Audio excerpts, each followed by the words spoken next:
महाभारत में कर्ण ने श्री कृष्ण से पूछा, मेरी माँ ने मुझे जन्मते ही त्याग दिया, क्या ये मेरा अपराध था कि मेरा जन्म एक अवैध बच्चे के रूप में हुआ? द्रोणाचार्य ने मुझे शिक्षा देने से मना कर दिया क्योंकि वो मुझे क्षत्रिय नहीं मानते थे, क्या ये मेरा कसूर था? परशुराम जी ने मुझे शिक्षा दी, साथ ये शाप भी दिया कि मैं अपनी विद्या भूल जाऊंगा क्योंकि वो मुझे क्षत्रिय समझते थे। भूलवश एक गौ मेरे तीर के रास्ते में आकर मर गई और मुझे गौवध का शाप मिला। द्रौपदी के स्वयंवर में मुझे अपमानित किया गया क्योंकि मुझे किसी राजघराने का कुलीन व्यक्ति नहीं समझा गया। यहाँ तक कि मेरी माता कुंती ने भी मुझे अपना पुत्र होने का सच अपने दूसरे पुत्रों की रक्षा के लिए स्वीकारा। मुझे जो कुछ मिला दुर्योधन की दया स्वरूप मिला, तो क्या ये गलत है कि मैं दुर्योधन के प्रति अपनी वफादारी रखता हूँ? श्री कृष्ण मंद मंद मुस्कुराते हुए बोले, कर्ण, मेरा जन्म जेल में हुआ था। मेरे पैदा होने से पहले मेरी मृत्यु मेरा इंतजार कर रही थी।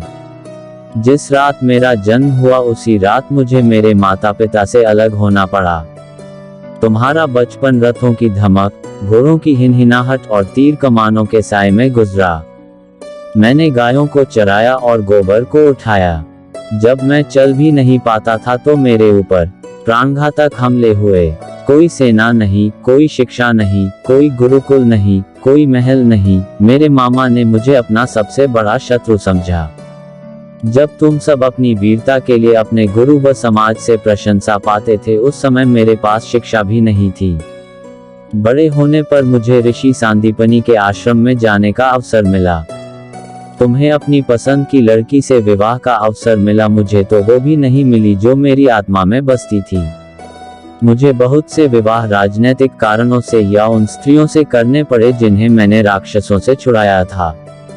जरासंध के प्रकोप के कारण मुझे अपने परिवार को यमुना से ले जाकर सुदूर प्रांत में समुद्र के किनारे बसाना पड़ा।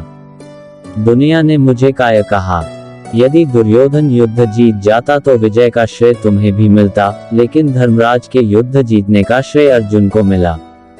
मुझे कौरवों ने अपनी हार का उत्तरदायी समझ।